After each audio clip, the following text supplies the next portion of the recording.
Kata Nabi Musa, sebentar. Sebelum saya doakan kamu punya anak, saya mau bilang dulu sama Allah. Saya mau ngintip takdirnya kamu tuh kira-kira punya anak apa enggak. Maka singkat cerita, Nabi Musa bertemu dengan Allah, kemudian bicara sama Allah dan melihat catatan takdir perempuan ini. Ternyata pas dilihat catatan takdir perempuan ini ternyata tidak akan punya anak. Maka saat Nabi Musa ketemu lagi sama perempuan ini, bilang sama perempuan ini, wahai fulanah, bersabarlah dirimu, gitu jawabannya. Maksudnya wahai Nabi Musa, bersabarlah dirimu dengan ketentuan yang Allah berikan kepada dirimu. Nabi Musa enggak bilang kamu enggak akan punya anak. Tapi kata Nabi Musa, bersabarlah kamu dengan ketentuan yang Allah pilihkan untuk dirimu. Masya Allah. Singkat cerita, beberapa tahun kemudian perempuan ini datang lagi. Datangnya enggak sendiri. Tapi datangnya bersama anak yang usianya udah 4 tahun atau 3 tahun. Dijingjing atau dituntun ya. Anaknya dituntun. Maka anaknya dituntun, kemudian nemuin Nabi Musa. Maka perempuan ini bilang, wahai Nabi Musa, terima kasih. Kata Nabi Musa, terima kasih kenapa? Terima kasih dulu engkau telah mendoakanku agar aku punya anak. Dan alhamdulillah Nabi Musa, sekarang aku sudah punya anak. Nabi Musa kira-kira bingung atau tidak? Kenapa bingungnya? Karena dalam catatan takdir perempuan ini nggak akan punya anak. Kata Nabi Musa, siapa ini anaknya? Kata perempuan ini, ya inilah anak yang dulu aku minta untuk dihadirkan. Berkat doamu aku jadi punya anak. Kata Nabi Musa, jujur li ya. Jujur li. Ini jujur li itu ya. Sejujurnya. Jujur li itu anak-anak besti-besti gitu tuh ya. Jujur li ya. Jujur li ya. Dulu tuh aku gak doain kamu akan punya anak. Perempuan ini kaget. Hah? Kok bisa? Iya, karena aku mengintip catatan takdirmu, kamu gak akan punya anak. Jadi ini anak siapa? Jadi ini gimana bisa jadi punya anak? Kemudian Nabi Musa nanya, wahai fulana, apa yang kamu lakukan sehingga kamu bisa merubah catatan takdir yang Allah tentukan untukmu, sehingga engkau yang awalnya tercatat tidak akan punya anak, tapi ternyata engkau jadi punya. Maka fulana itu menjawab, wahai Nabi Musa, setelah aku pulang darimu, engkau bilang kepadaku bersabar dengan ketentuan Allah, aku memahami, aku jangan pernah berhenti berdoa. Setiap malam aku doa, setiap malam aku doa. Aku minta sama Allah agar Allah berikan kepadaku seorang anak. Dan ternyata doa-doa yang aku panjatkan itu mungkin yang menjadikan catatan takdirku berubah. Yang awalnya gak akan punya anak jadi punya. Nabi Musa gak sampai situ, penasaran. Maka Nabi Musa ngadu sama Allah. Duhai Allah, kenapa engkau, kalau bahasa kita ya, kenapa engkau kan bilangnya dia gak akan punya anak. Saya malu, kata Nabi Musa. Kan gitu kalau curhat gitu tuh. Nabi Musa tuh kan di antara nabi yang kalimullah ya, bisa bicara dengan Allah gitu. Aku malu. Padahal dia tuh gak akan punya anak, tapi kenapa jadi punya anak? Aku malu. Apa kata Allah?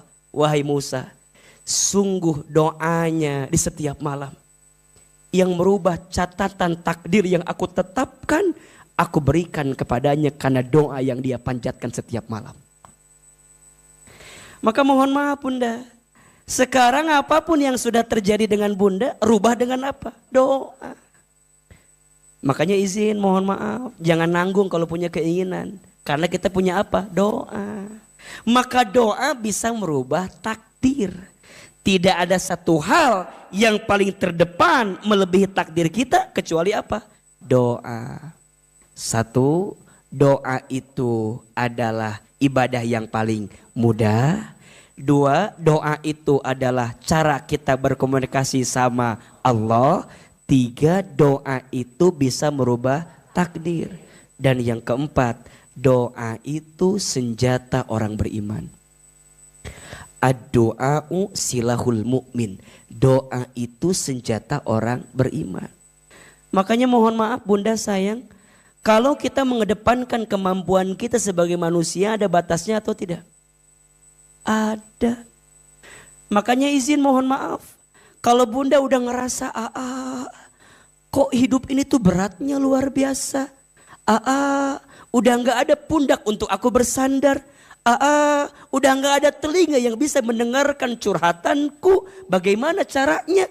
Maka doa adalah jawabannya. Betul? Bunda disakiti sama orang, sakit gak? Di mana sakitnya? Di dia kan sakitnya kan. Bunda kalau orang nyakitin kita boleh gak kita balas? Boleh gak? Kumaha sih jawaban teh? Kalau orang nyakitin kita boleh gak kita balas? Orang nyakitin kita boleh kita balas? Jawabannya boleh. Boleh gak?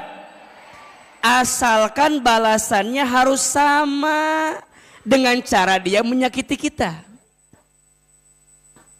Dia nyakitin kita satu, kita balasnya satu. Boleh atau tidak? Yang tidak boleh bunda membalas orang melebihi daripada apa yang dia berikan ke kita. Dan kecenderungan manusia kalau ngebalas sama atau lebih besar? Harga diri atau ustad, harga diri. Maka orang kecenderungan kalau disakiti pasti pengen ngebalas menyakiti. Dan balasannya pasti lebih besar. Maka mohon maaf, daripada membalas yang khawatir lebih besar daripada yang dia sakiti ke kita, lebih baik memaafkan.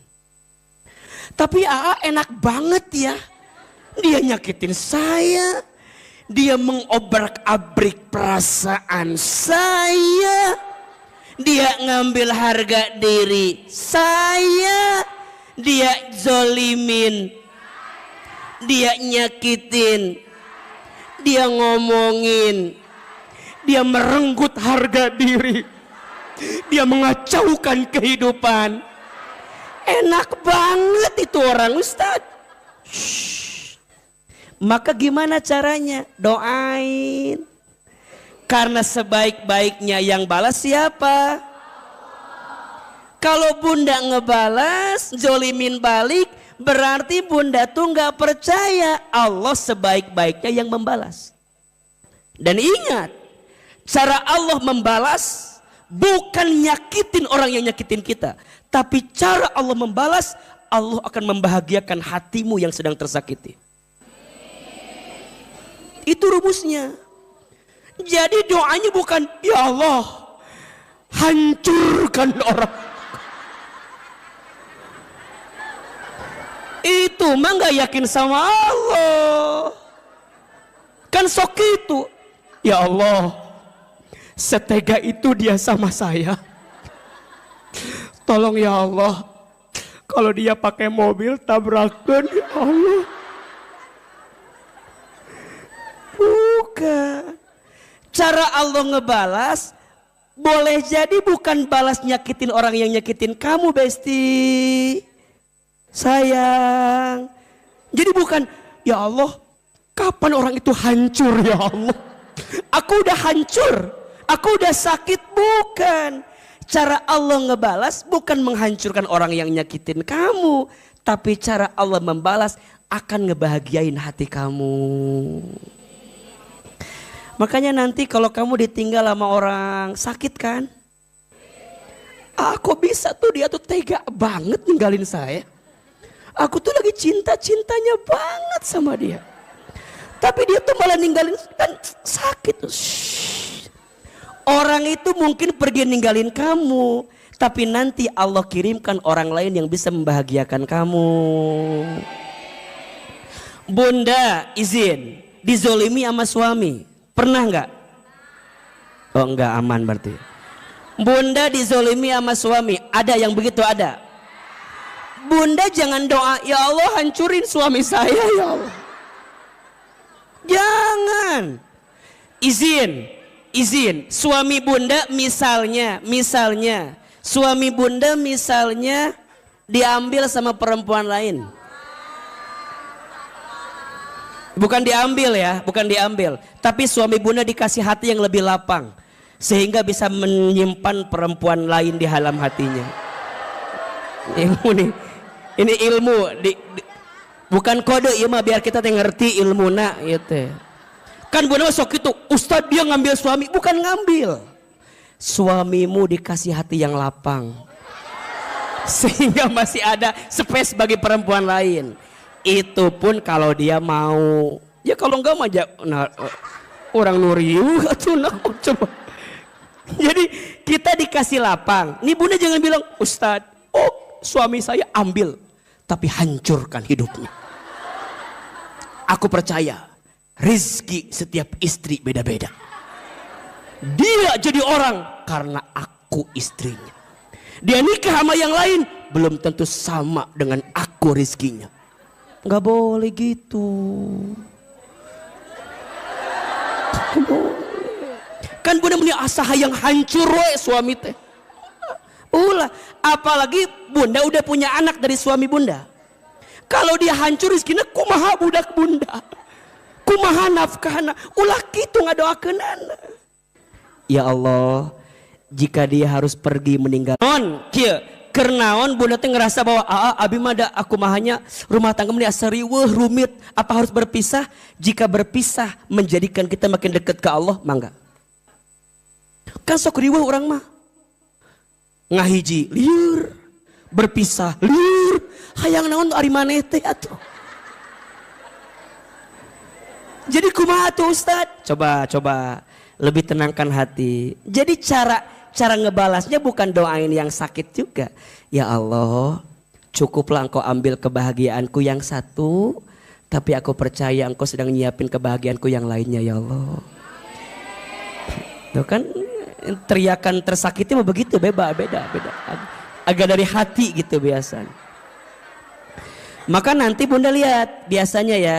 Bunda izin, mungkin bunda ngerasa sakit pada bagian satu, nanti Allah bagiain pada bab dua. Misalnya suami bunda mungkin ya nyakitin kita, bunda tuh dibahagiain sama anak-anak gitu. Terus nanti bunda tuh kemudian usaha bisnis bunda jadi maju. Jadi Allah tuh maha baik banget sama kita. Ustadz, tidak semudah itu Ustadz. Yang ada riweuh kabeh abi mah. Suami bermasalah, anak bermasalah, duit mana ya sakit. Karena ingat ya. Kita tidak akan bisa menemukan nikmat yang banyak karena kita terlalu fokus pada masalah yang kecil. Nah, masalah yang satu ini nutupin kebaikan-kebaikan Allah yang lainnya. Contoh, bunda, iya naon iya? HP naon? Sebutkan atuh iya teh. Iya teh iPhone sabaraha? 14 Pro Max. Hargana teh 25 juta lah. Ku disebutkan wae. Lain sombong ieu mah biar bunda teh merasakan tidak harus memiliki. Iya teh HP naon? iPhone. Coba. Naon sih teh? A bilang begini, kalau A bilang gini, bunda sayang, teteh sayang, mau nggak HP ini? A nggak mau. Riweuhnya kiri. Iya mah jujur li aja ya ini mah. Ustadz ngasih, bunda mau nggak HP ini? Mau. Pasti mau kan? Wajah-wajah mau semua ini makan. Bunda teh jawab mau. Tapi cek akil, bunda boleh ya apa buat bunda. Tapi tukeran. Sama apa A? Sama jempol.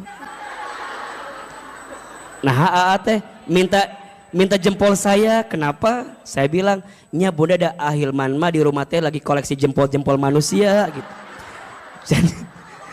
Jadi siurnya. Jadi ku Ahilman ini HP-nya dikasih ke bunda tapi jempolnya Ahilman kasih. Kalau begitu syaratnya bunda mau atau tidak? iPhone loh.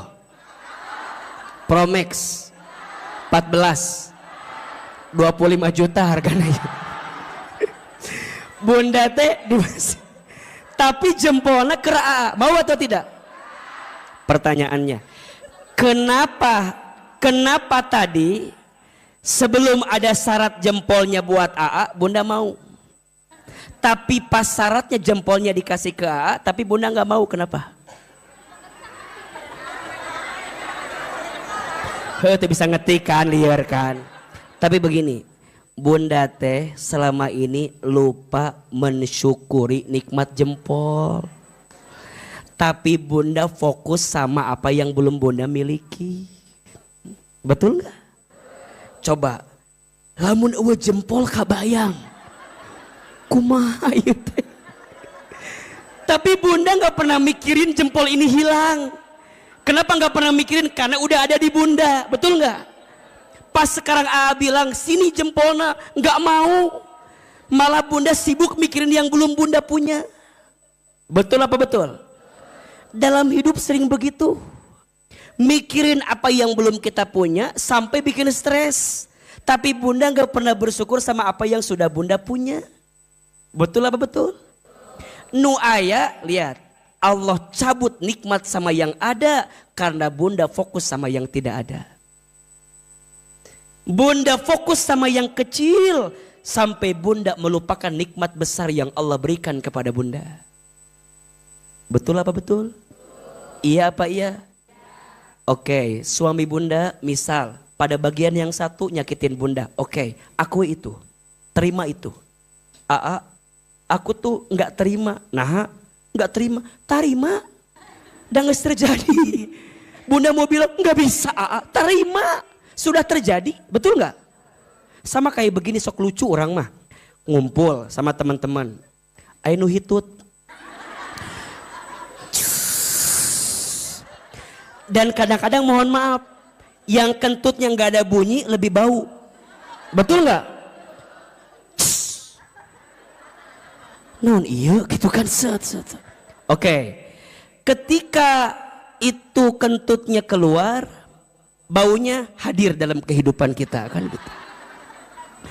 Pertanyaan Ahilman begini, sok lucu, kenapa ada orang yang masih suka nyari sahanu hitut? Pertanyaan saya, buat apa nyari orang siapa yang hitut? Memangnya kalau ketahuan siapa yang kentut baunya hilang gitu? Kan enggak kan? Terus untuk apa kita teh? Menurut Aama ruginya dua. Satu, rugi capek-capek nyari orang siapa yang kentut. Yang kedua jadi fitnah kabatur. Mana hitutnya? Kita teh lagi kumpul sama teman-temannya, lagi ngobrol. Jadi kayak bad mood coba. Dituduh hitut nyeri hati kan? Lebih baik dituduh punya hutang daripada dituduh hitut nyeri hati. Tapi bunda sok itu sanu hitut. Mana hitutnya? Mana lagi ngumpul jadi bad mood, orang mau dituduh hitut nyeri hati ngumpul dia tuh. Pertanyaan Ahilman, oke, misalnya jujur saya hitut, misalnya, walaupun mual mungkinnya rasanya ya. Saya hitut, pertanyaannya, udah ketahuan yang kentut, saya hitut, memang baunya hilang? Sudah disedot? Diterima oleh kita? Buat apa? Terus kumaha tua? Udah terima, sudah terjadi. Bagusnya nanti mah kalau lagi kumpul ada yang hitut bau, set resapi.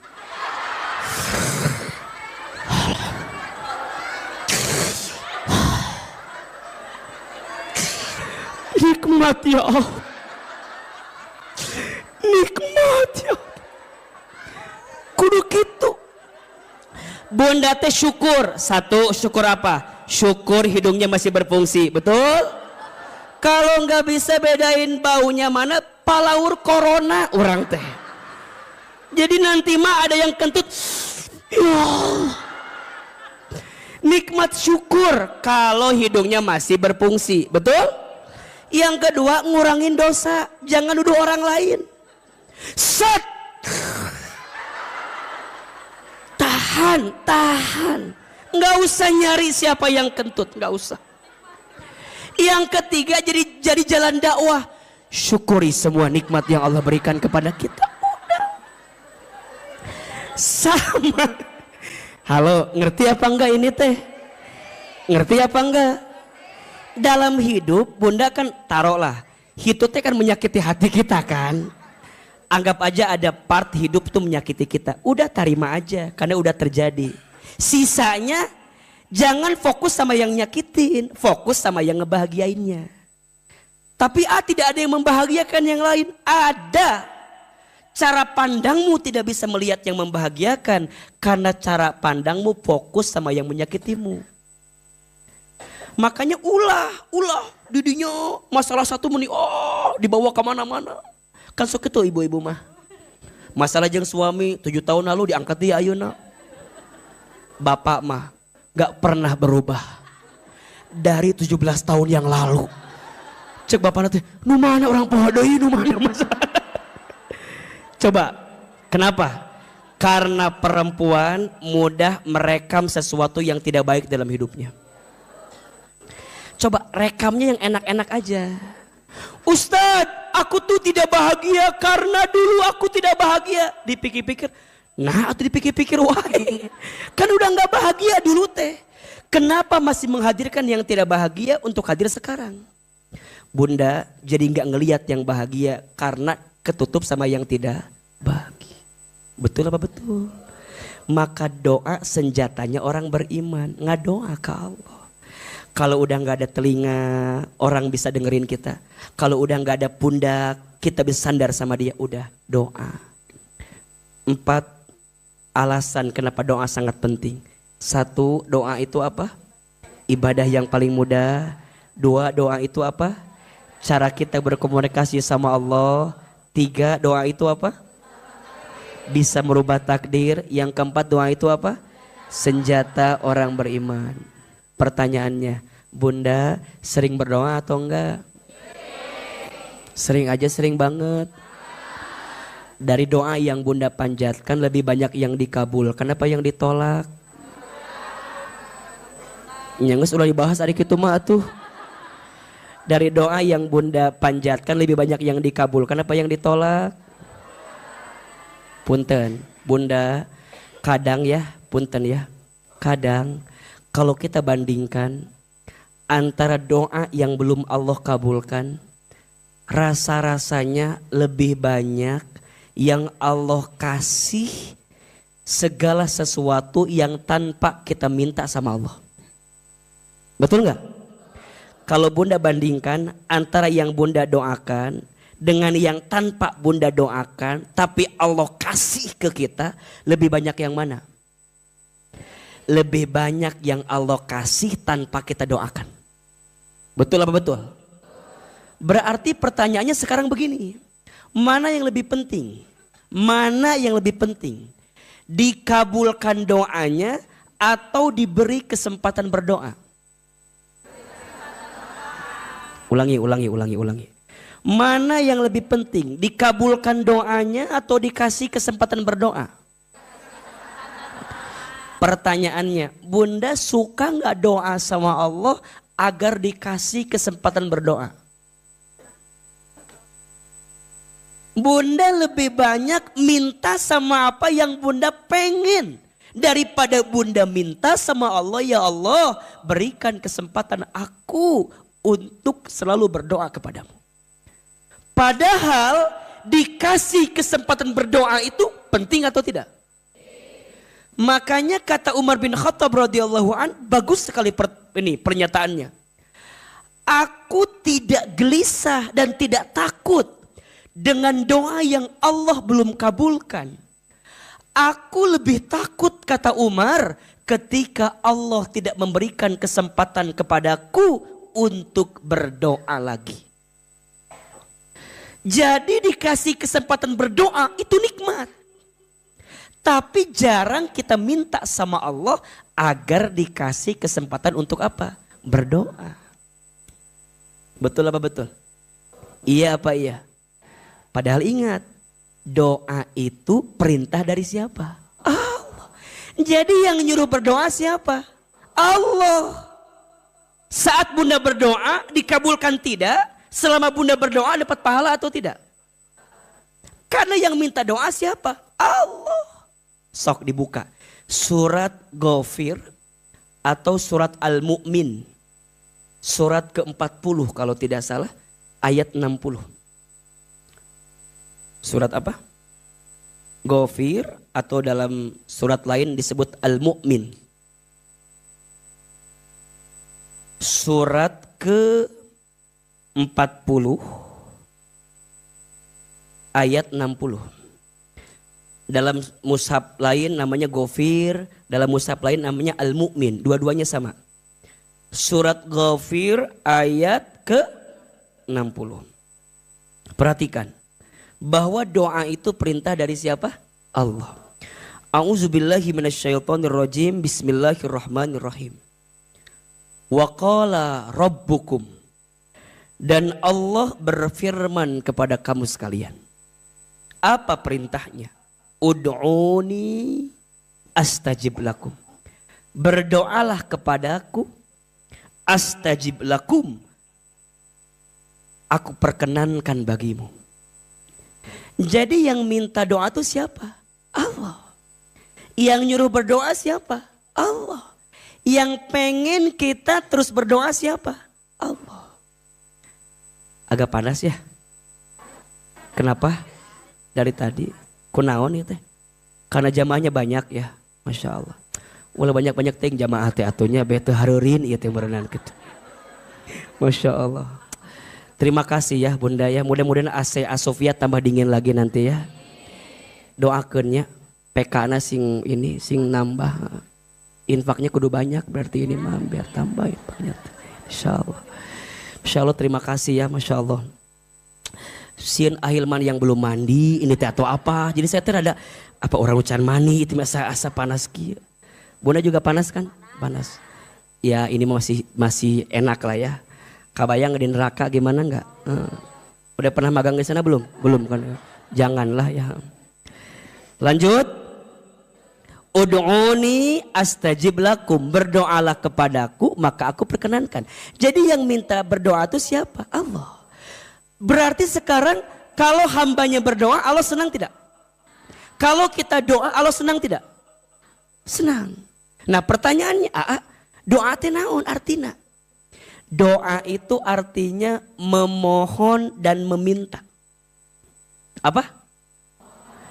Memohon dan meminta. Memohon berarti kita berharap sama Allah. Kenapa kita berharap sama Allah? Karena kita nggak mampu mendapatkan apa yang kita mau dengan kemampuan kita. Maka dalam doa kudu memohon. Nggak bisa. Ya Allah. Nggak bisa. Tiba-tiba ya Allah, haji itu bisa, nggak bisa begitu. Nggak bisa. Siap, ulangi lagi ya, sekali lagi ya, siap-siap ya. Jadi dalam doa nggak bisa, ya Allah, nggak bisa. Dalam doa nggak bisa, ya Allah, Engkau kan maha tahu dong. Ya udah tahu kan, ya udahlah gitu, nggak bisa. Memohon berarti ada unsur menghinakan diri di hadapan Allah. Ya Allah, hamba nggak mampu, hamba nggak bisa, hamba lemah, gitu loh. Hamba tak berdaya, hamba tak punya daya upaya. Itu memohon.